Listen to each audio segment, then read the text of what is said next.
So today I am going to discuss the later Mughals after the death of Aurangzeb from 1707 till the Sipai Mutiny 1857.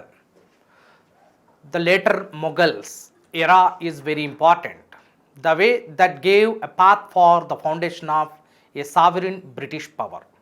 So ఈ బలహీన మొఘలులు కడపటి మొఘలుల యొక్క పాలన అనేది British సామ్రాజ్యాన్ని ఏ విధంగా బలోపేతం చేసింది and hence the fruitful results for enjoyed by British ఏ విధంగా ఆ బలహీన వారసుల పాలన యొక్క ఫలాలను బ్రిటిష్ వారు అనుభవించారు మనం చూద్దాం.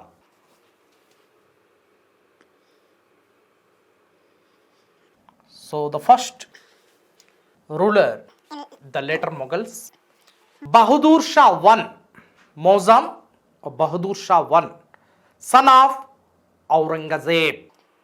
Unlike his father, he maintained diplomatic and friendly relations with the neighbor states and other religions. And he followed the policy of secularism. లౌకికవాదాన్ని ఎక్కువగా నమ్మాడు. లౌకికవాద సూత్రం అనేది ఇతడి యొక్క పాలనలో స్పష్టంగా కనిపిస్తుంది. ఇతడి యొక్క లౌకిక పాలనకు మనకు సాక్ష్యాధారాలు కూడా ఉన్నాయి. ఎవరితో ఇతడు ఏ విధంగా మెలిగాడు, ఎటువంటి సంబంధాలను పెట్టుకున్నాడు అనేది మనం గమనిద్దాం. రైట్, మరాఠాలు, అదేవిధంగా బుందేల్ఖండ్, అదేవిధంగా సిక్కులతో మరాఠాలు, బుందేల్ఖండ్, సిక్కులు మరియు జాట్లు, వీరందరూ ముస్లిమేతర తెగలు, ముస్లిమేతర రాజ్యాలు. ఇవన్నీ మరాఠాలు, ఆ సమయంలో మరాఠా యోధుడు సాహు, ఆ సమయంలో బుందేల్ఖండ్ పాలకుడు ఛత్రసాల్, ఆ సమయంలో సిక్కుల పాలకుడు గురు గోబింద్ సింగ్. నెక్స్ట్ ఆ సమయంలో జాట్ల పాలకుడు Raja Churaman was the leader of Jats. So this man Bahadur Shah I, unlike his father, he maintained diplomacy and secular relations with the neighborhoods. మరాఠాలతో మంచి లౌకిక సంబంధాలు, దౌత్య సంబంధాలు కలిగి ఉన్నాడు. బుందేల్ఖండ్ పాలకులతో దౌత్య సంబంధాలు కలిగి ఉన్నాడు, సిక్కులతో మరియు జాట్లతో. వీరందరూ మొదటి బహదూర్ షా యొక్క సమకాలిక రాజులుగా చెప్పుకోవచ్చు. ఎక్కడ కూడా మత ప్రమేయం లేని పాలనను మాత్రమే కొనసాగించాడు తప్ప మత ప్రమేయం ఉన్న పాలన ఇతడి కాలంలో కనిపించదు. కానీ ఔరంగజేబ్ తన యొక్క ముస్లిం మత విధానాన్ని భారత ఉపఖండం మొత్తం వ్యాప్తి చేసే ప్రయత్నం చేశాడు. ఆ పాలన అనేది ఔరంగజేబ్ కాలంలో కనిపిస్తుంది. కానీ ఔరంగజేబ్ వారసుడుగా, తనయుడుగా రాజకీయ అరంగేటం చేసిన మొదటి బహదూర్ షా మరాఠాలతో, బుందేల్ఖండ్లతో, సిక్కులతో, జాట్లతో మంచి సంబంధాలు, సత్సంబంధాలను జరిపాడు, సత్సంబంధాలను కొనసాగించాడు. రైట్, ఔరంగజేబ్ మరణాంతరం రాజకీయ అరంగేటం చేసిన ఇతడు 1707 నుంచి 1712 వరకు పాలించాడు. ఈ 5 సంవత్సరాల పాలనలో ఇతడు చేసింది ఏమీ లేదు. అందుకే ఆనాటి చరిత్రకారుడు కఫీ ఖాన్ ఇతన్ని షాయి బేఖబర్ అనే బిరుదుతో సత్కరించాడు. షాయి బేఖబర్, షాయి బేఖబర్, heedless emperor. Shah means an emperor. బేఖబర్, heedless, the one who neglected the administration. Though he knows the administration, but neglected. పరిపాలనను నిర్లక్ష్యం చేసిన పాలకుడా అనే బిరుదునిచ్చాడు. పరిపాలనను నిర్లక్ష్యం చేసిన పాలకుడా అనే బిరుదు ఎవరికి ఇవ్వడం జరిగింది అంటే కాఫీ ఖాన్ అనే ఒక పర్షియన్ చరిత్రకారుడు ఔరంగజేబ్ ఆస్థానంలో ఉండేవాడు. మరియు ఔరంగజేబ్ మరణాంతరం ఈ బహదూర్ షా I ఆస్థానంలో కూడా ఉన్నాడు. కానీ కఫీ ఖాన్ బహదూర్ షా యొక్క పాలనను దగ్గర నుంచి గమనించి దాన్ని పరిశీలించి పరిపాలన ఏమాత్రం పట్టించుకోవడం లేదు. తండ్రిలాగా ఇతడు పరిపాలన దిట్ట కాదు, పరిపాలన కాస్త తెలిసి ఉన్నప్పటికీ దాని మీద పట్టు సాధించడం లేదు, నిర్లక్ష్యం చేస్తున్నాడు అంటూ షాయి బేఖబర్ అనే బిరుదునిస్తున్నాడు. So this is very very important title of Bahadur Shah one.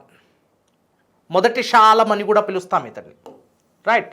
Shah Alam one అని కూడా పిలుస్తాం, right. Bahadur Shah one or Shah Alam రెండు కూడా ఒక్కరికి సంబంధించిన పేర్లే, రైట్. నెక్స్ట్ జహందర్ షా. జహందర్ షా 1712 నుంచి 1713 వరకు పరిపాలించాడు. తక్కువ సమయం పరిపాలించినప్పటికీ ఇతడి కాలంలో Zulfiqar Khan, note it down, this is very very important. The prime minister of Jahandar Shah was Zulfiqar Khan. So here, later Mughal rulers became the puppets in the hands of their prime ministers. They are figureheads in the hands of their prime ministers. Here, Zulfikar Khan dominated the king and the entire administration brought under his own control. And Zulfikar Khan's great thing to say that he abolished Jizya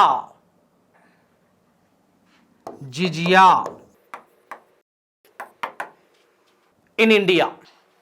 Jizya was abolished by Zulfiqar Khan in the year 1712 during the period of Jahandar Shah as the prime minister or wazir of Mughal Empire.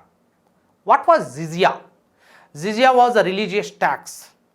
Every non-Muslim living in Muslim kingdom shall pay this tax. ముస్లిమేతరుడు ముస్లిం రాజ్యంలో నివసిస్తున్నప్పుడు చెల్లించాల్సిన ప్రత్యేక మతపరమైన పన్నునే జిజియా అని పిలుస్తున్నాం. ఈ జిజియా అనేది క్రీస్తు శకం 712లో ప్రారంభమైంది. ప్రారంభకుడు, దీన్ని ప్రారంభించిన వాడు మహమ్మద్ బిన్ ఖాసిం ప్రారంభించాడు.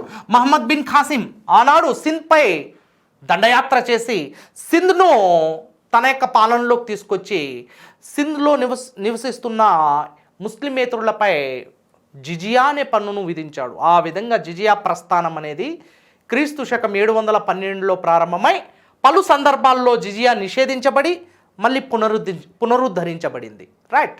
అగైన్ అండ్ అగైన్ ద జిజియా was abolished and then revived. So 712లో ప్రారంభమైన ఈ జిజియాలో చిన్న పిల్లలను మరియు బ్రాహ్మణ పురోహితులను జిజియా పరిధి నుంచి తొలగించాడు. అంటే బ్రాహ్మణ పండితులు జిజియాను చెల్లించాల్సిన అవసరం లేదు, కానీ ముస్లిమేతరులు అందరూ చెల్లించాలి. అదేవిధంగా చిన్న చిన్న పిల్లలు, స్త్రీలపై ఈ జిజియాను నిషేధించాడు. అయితే 1351కి వచ్చేసరికి in the year 1351 Firoz Shah Tughlaq imposed jizya over the Brahmins. బ్రాహ్మణులను జిజియా పరిధిలోకి తీసుకొచ్చిన సుల్తాన్ ఎవరంటే ఫిరోజ్ షా తుగ్లక్. అనంతరం Akbar, the great most celebrated ruler of Mughal Empire, Akbar abolished jizya once for all in the India. భారతదేశం మొత్తం ఒక్కసారిగా జిజియాను నిషేధించేశాడు 1564లో. But finally in the year 1679 the jizya was revived by Aurangzeb as a religious bigot. Aurangzeb revived jizya, and then in the year 1712 once again the jizya was abolished. The jizya was abolished, banned in India. So ఆ విధంగా 1712లో జుల్ఫికర్ ఖాన్ జిజియాను నిషేధించాడు. And one more important event in the revenue system. In the year 1712, Zulfikar Khan introduced a system called Ijarah in the revenue.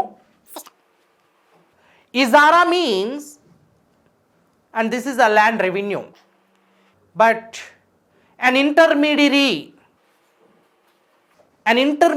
has empowered to collect the land revenue from the peasantry. So he is a mediator between the government and the peasant. So here Ijarah system, an intermediary is appointed to collect the tax from the peasant. So he collect the tax and he receives the commission in this Ijarah system. So this Ijarah was one of the important system during the period of Jahandar Shah or Zulfikar Khan. So these two important events taken place during the period of Jahandar Shah, though the rule is very short period of duration.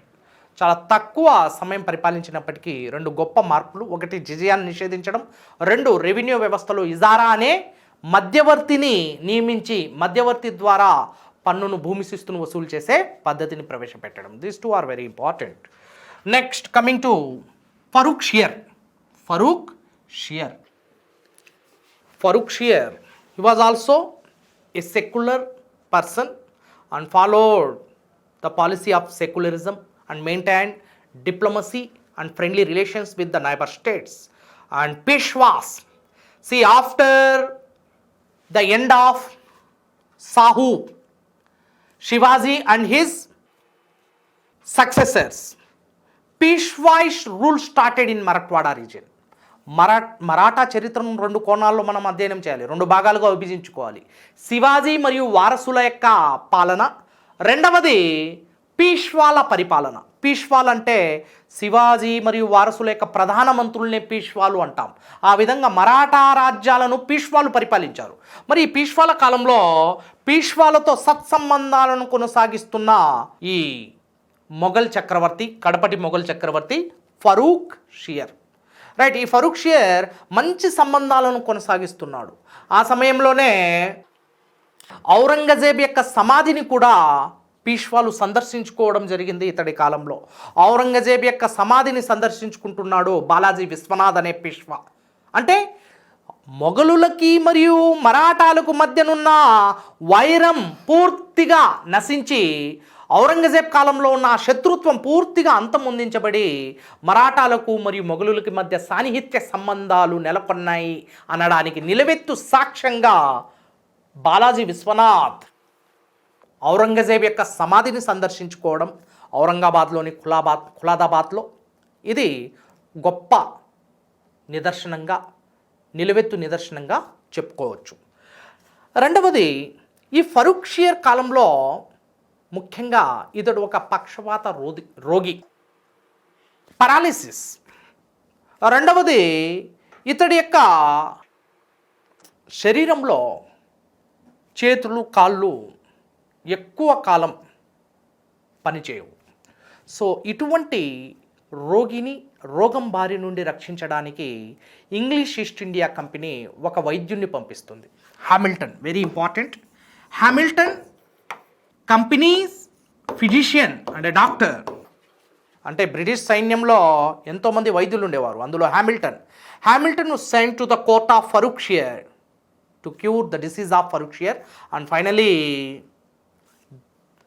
after the successful attempt and treatment of Hamilton, Farrukhshiyar impressed and immediately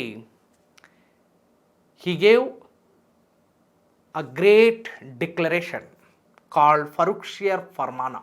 Very important. So this Farrukhshiyar Farmana is came to be known as 1717 Farman.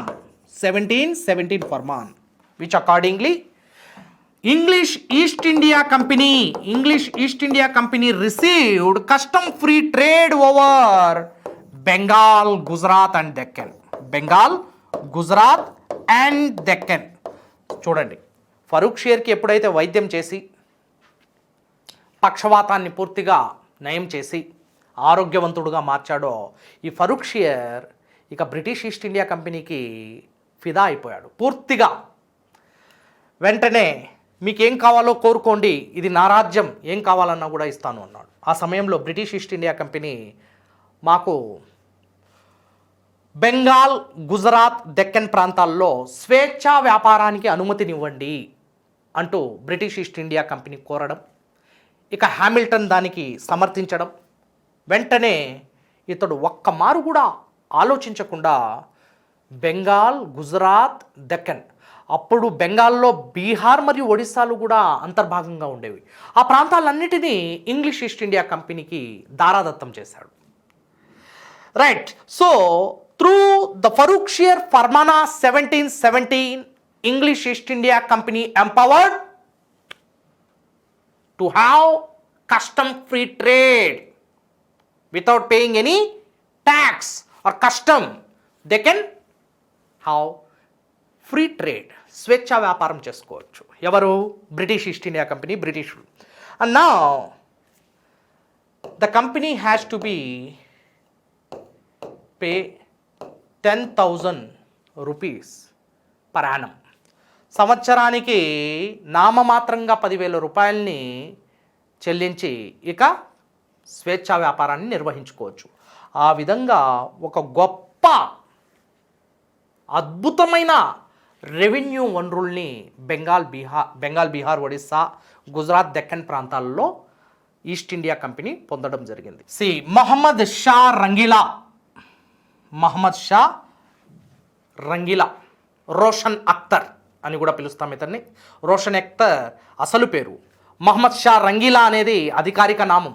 Mohammed the name, Shah చక్రవర్తి, రంగీలా అని కూడా పిలుస్తున్నాం ఇతన్ని. కారణం ఏంటంటే ప్రజలు ఇతడికి రంగీలా అని పిలుదిస్తున్నారు. కారణం ఏంటంటే పరిపాలనను నిర్లక్ష్యం చేయడం కాదు, అసలు పరిపాలన అంటేనే తెలియదు. And the age of Mohammad Shah Rangila is famous for drunkard, not for the common weal or good governance or good system of administration. పరిపాలనకు కాదు, ప్రజా సంక్షేమానికి కాదు, ప్రజారంజక పాలనకు కాదు, తాగుడు బోతలకు సువర్ణయుగంగా చెప్పుకోవచ్చు, నృత్య కళాకారులకు సువర్ణయుగంగా చెప్పుకోవచ్చు. So the court of Mohammad Shah Rangila is famous for dances. Mohammad Shah Rangila he himself was a Kathak dancer expert. He was an exponent of Kathak dancer. కాళ్ళను భిన్న భంగిమలో ఎత్తి కథక్ నృత్యాన్ని ప్రదర్శించే ఆ కళలో నిష్ణాతుడు మొహమ్మద్ షా రంగీలా. కానీ పాలనను మాత్రం కాదు, పాలన ఏమాత్రం తెలియదు. He did not neglect the administration, he doesn't know the administration to. ఇది గమ్మత్తైన విషయం. ఓకే, అతడికి పరిపాలన నిర్లక్ష్యం చేయడం కాదు, నిర్లక్ష్యం చేసిన వాడు మొదటివాడు, కానీ ఇతడు పరిపాలన అంటేనే తెలియదు. ఓకే, సో ఇక్కడ మనం గమనించాల్సిన అంశం ఏంటంటే ఇటువంటి పరిపాలన తెలియని వ్యక్తి రెండు రంగాల్లో, ఒకటి తాగుడులో, రెండు విస్తృత విలాసాల్లో. ఒకటి తాగుడు కావచ్చు, రెండు నృత్య కళా ప్రదర్శనలో కావచ్చు.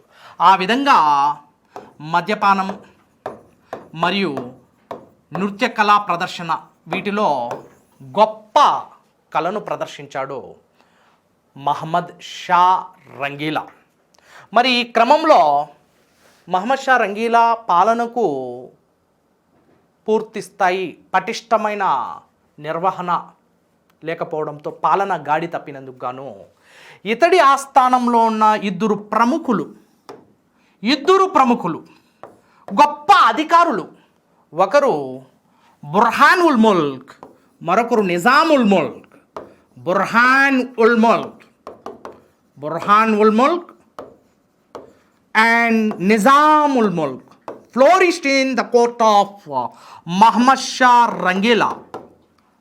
The two great bureaucrats and officers flourished in the court of Muhammad Shah Rangeela, or Nizam ul Mulk and Burhan ul Mulk. So Burhan ul Mulk and Nizam ul Mulk were exhausted. They were exhausted.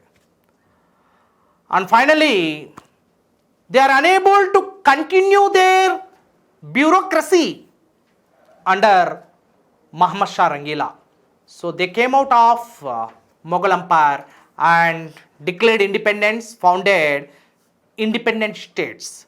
Burhan ul Mulk founded Awadh state, Awadh Empire in the year 1722. And Nizam ul Mulk founded Nizam state, Nizam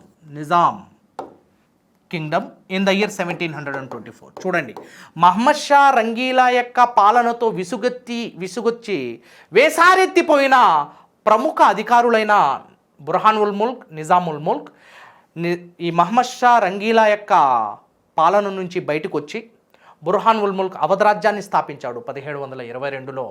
Nizam ul Mulk Nizam రాజ్యాన్ని స్థాపించాడు 1724లో. So Burhan ul Mulk founded Awadh empire as Faizabad was the first capital, Faizabad, and later the capital had been shifted to Lucknow, present the capital of Uttar Pradesh. And Nizam Mir Khamruddin Chinklich Khan Asafzah founded Nizam Kingdom in the year 1724. The first capital was Aurangabad, after the name of Aurangzeb. And the second capital was Hyderabad. The capital was been shifted to Hyderabad later.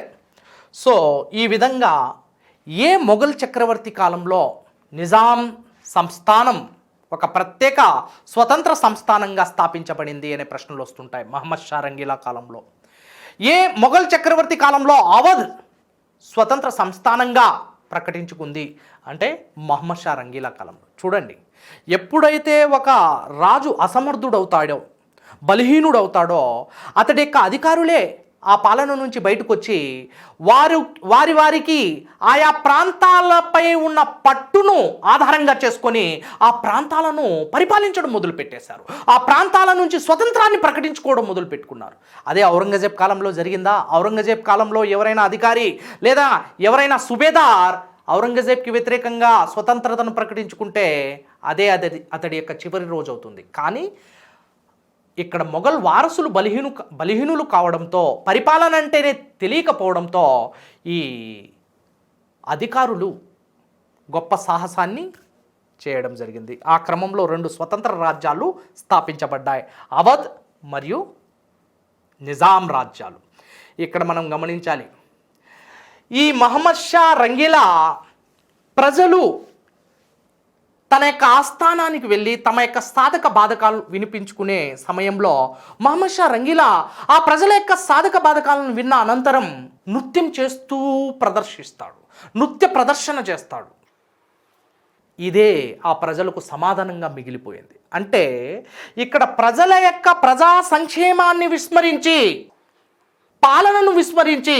పాలనను పూర్తిగా తుంగలో తొక్కి ప్రజలకు కావలసిన సమాధానాన్ని కూడా ఇచ్చే సమర్థత ఇతడిలో లేకపోవడం వల్ల ప్రజలు ఇతన్ని రంగీలా, అన్ని లక్షణాలు ఉన్నాయి కానీ పాలించే గుణగణాలు ఇతడికి లేవు అంటూ రంగీలా అనే బిరుదును ఇవ్వడం జరిగింది. Rangeela, man having various shades but not qualified for the administration. He is not even qualified for the administration or good governance, and that was the major problem. And now what happened? See the weakness and inefficiency and insufficiency of Muhammad Shah Rangeela reached to Iran. భారత సరిహద్దులు దాటి విదేశాలకు కూడా తెలిసిపోయింది. ఔరంగజేబ్ తర్వాత ఎవరో బలహీన వారసులు వచ్చారంట అంటూ విదేశాలకు కూడా ఈ మొఘల్ చక్రవర్తుల యొక్క బలహీన పవనాలు వీచాయి. ఆ పవనాలను పట్టుకొని భారతదేశం వైపుకి దండయాత్రకు వస్తున్నాడు Napoleon of Iran. Nadir Shah invaded India during the period of Mohammed Shah, Roshan Akhtar. Okay, have a look here. So this is very important. ఇక నాదిర్ షా భారతదేశంపై దండయాత్ర చేస్తున్నాడు. 1739లో నాదిర్ షా ఒక అధికారిక యుద్ధాన్ని ప్రకటించాడు. హర్యానాలోని కర్నల్ వద్ద యుద్ధం జరుగుతుంది, భీకరమైన పోరు జరుగుతుంది. ఇరాన్ సైన్యానికి మరియు మొఘల్ సైన్యానికి మధ్య జరిగిన ఈ భీకరమైన పోరులో మొహమ్మద్ షా రంగీలా చిత్తుగా ఓడించబడి తన యొక్క అధికారులైన నిజాముల్ ముల్క్ మరియు బుర్హాన్ ఉల్ ముల్క్ యొక్క సహాయాన్ని అర్థించాడు. కానీ నిజాముల్ ముల్క్ వెళ్ళి సంప్రదింపులు జరిగినప్పటికీ ఎటువంటి లాభం లేదు. చివరికి 1739 కర్నల్ యుద్ధం యొక్క పర్యావసానమే మొఘల్ సామ్రాజ్యం ఆర్థికంగా, రాజకీయంగా చిన్నాభిన్నం కావడం. So politically and economically the Mughal empire completely suppressed, depressed and oppressed, totally ruined. And this is the ulcer caused by the invasion of Napoleon of Iran, Nadir Shah. 1739 Karnal యుద్ధంలో చిత్తుగా ఓడిపోయిన మహమ్మద్ షా సైన్యం చివరికి సంధిని చేసుకుని కోహినూర్ వజ్రాన్ని, మయూర సింహాసనాన్ని మరియు 70 కోట్ల విలువైన ధనాన్ని కోల్పోవడం జరిగింది. So this is the great loss to the Mughal empire and this is the great abduction from India by Nadir Shah. Nadir Shah looted the prosperous India Mughal Empire, and the prosperous Mughal Empire was deteriorated, shattered into very weak and poorest of the poor. ఈ బలమైన మొఘల్ సామ్రాజ్యం, ఆర్థికంగా సిరి సంపదలతో తులతూగే మొఘల్ సామ్రాజ్యం చతికిల పడిపోయి right ఆర్థికంగా కోలుకోలేని దెబ్బకు లోనైంది. So this is the great blow on the Mughal empire. The battle of Karnal taught many lessons to the Indians. భారతదేశానికి, మొఘల్ సామ్రాజ్యానికే కాకుండా భారతదేశానికి ఎన్నో పాఠాలను నేర్పింది ఈ కర్నాల్ యుద్ధం. సో ఈ కోహినూర్ వజ్రం, మయూర సింహాసనం, 70 కోట్ల విలువైన ధనాన్ని దోచుకు వెళ్ళడం జరిగింది. Let us discuss the glory and the beauty of the Kohinoor diamond. Okay, and the peacock throne. ఈ పీకాక్ థ్రోన్ అనేది దాదాపు 20 కేజీల బంగారంతో చేయబడింది. So this is made up of gold 2000 tulas, that is equal to 20 KGs. 20 కేజీల బంగారంతో చేయబడింది. చాలా అద్భుతంగా అంచుల వెంబడి విలువైన ఆభరణాలతో, విలువైన రత్నాలు, పగడాలు, ముత్యాలతో అలంకరించబడింది. That was the great beauty of peacock throne. దీన్నే నెమలి సింహాసనం అంటాం.